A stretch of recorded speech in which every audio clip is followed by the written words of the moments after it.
Estimado amiga, amigo, bienvenido. Este es tu podcast de Pensar, un lugar para pausar y pensar. En este capítulo hablaremos del sentido de la vida, de la trascendencia y el vacío. ¿Alguna vez te has preguntado, ¿tiene sentido la vida? ¿O acaso solo somos polvo cósmico flotando en el absurdo?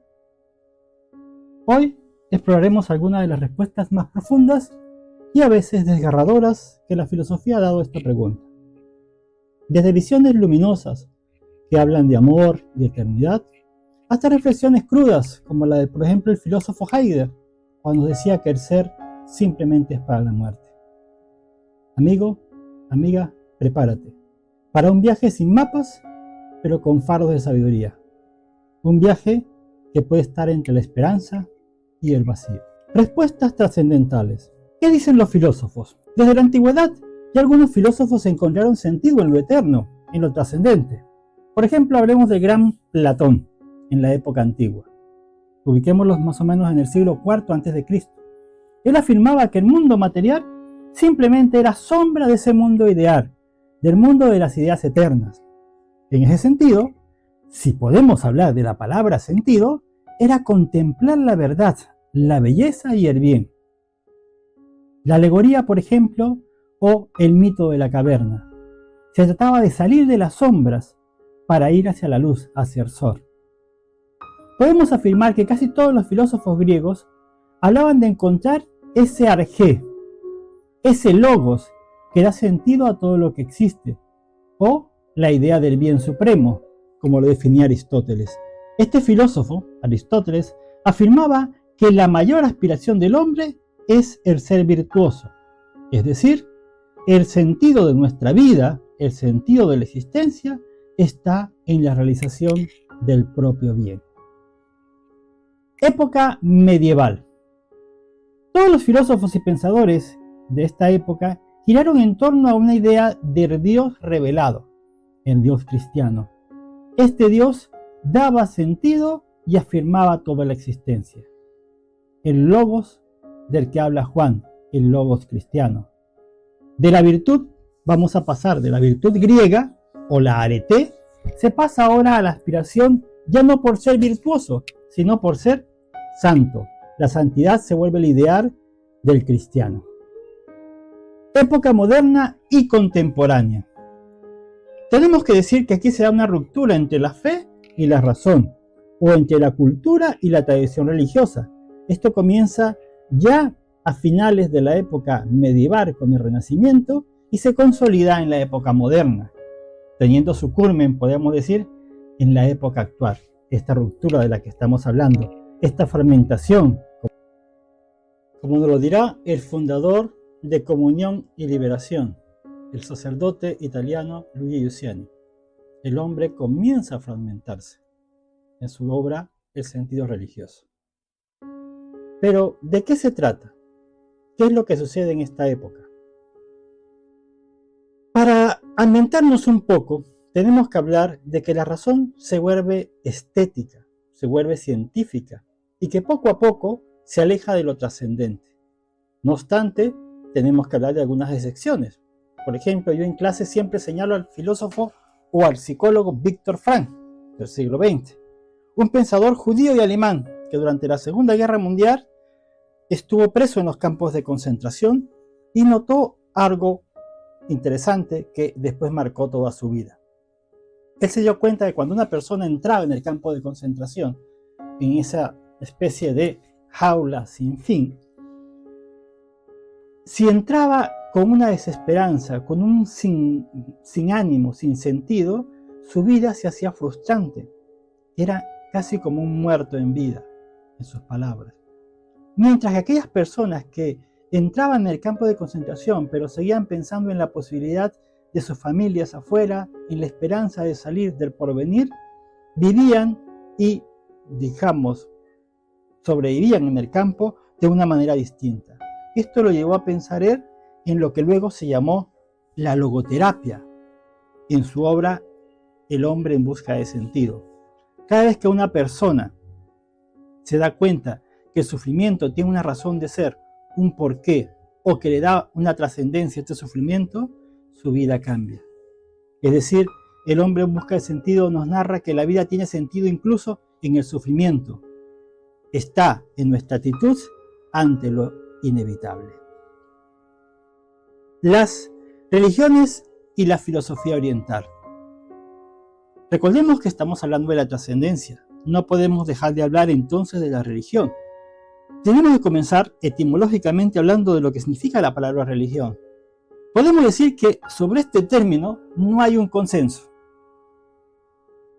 Si acaso podríamos afirmar lo que la mayoría insiste en decir cuando habla de la religión como una palabra latina que mezcla dos palabras, re y ligar. Re es repetir, ligar, unir. Sería como volver a unir, volver a ligar aquello que se ha separado, casi como lo que está en el fondo de muchas religiones, es decir, volver a unir entre el hombre o lo profano y lo sagrado, Dios. Eso sería la religión, un reencontrarse, una unidad.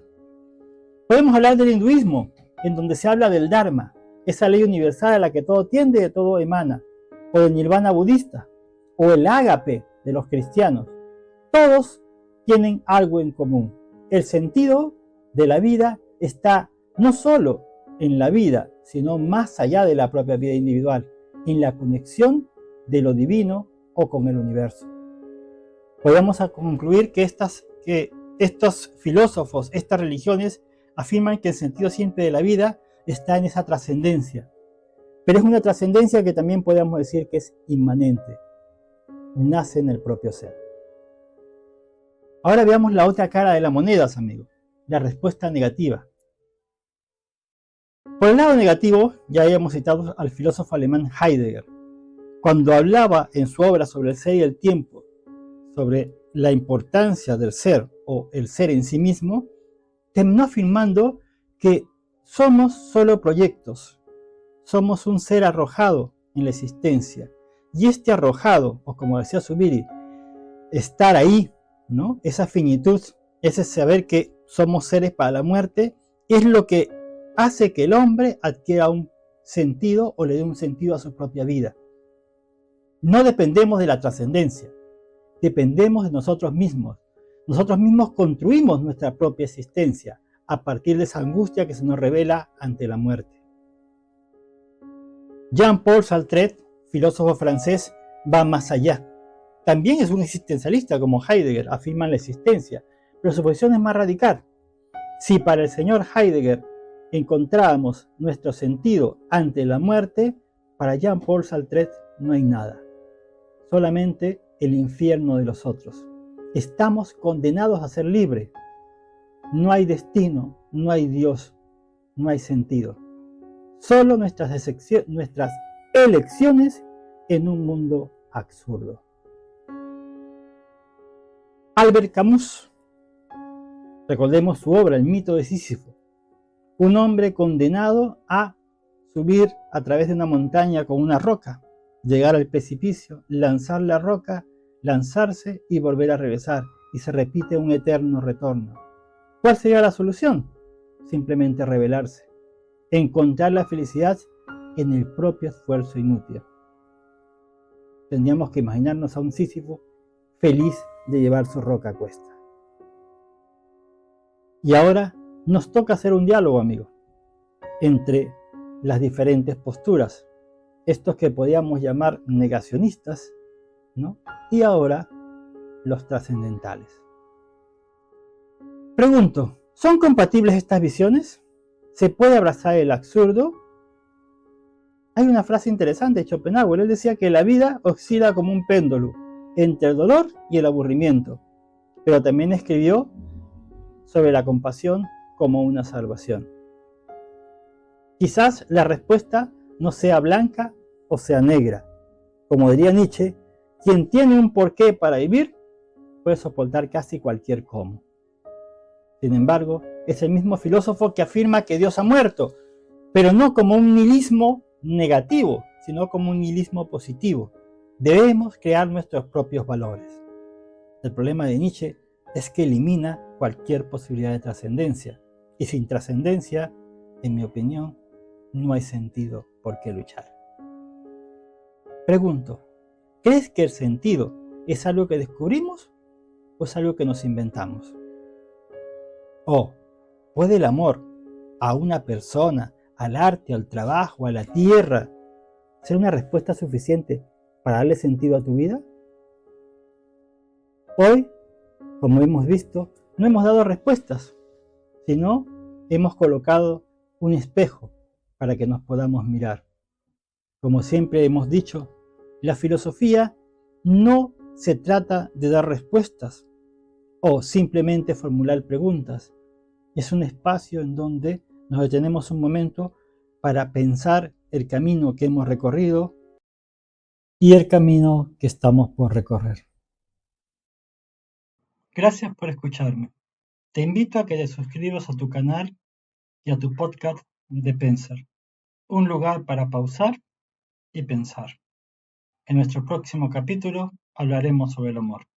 No te lo pierdas. Te esperamos.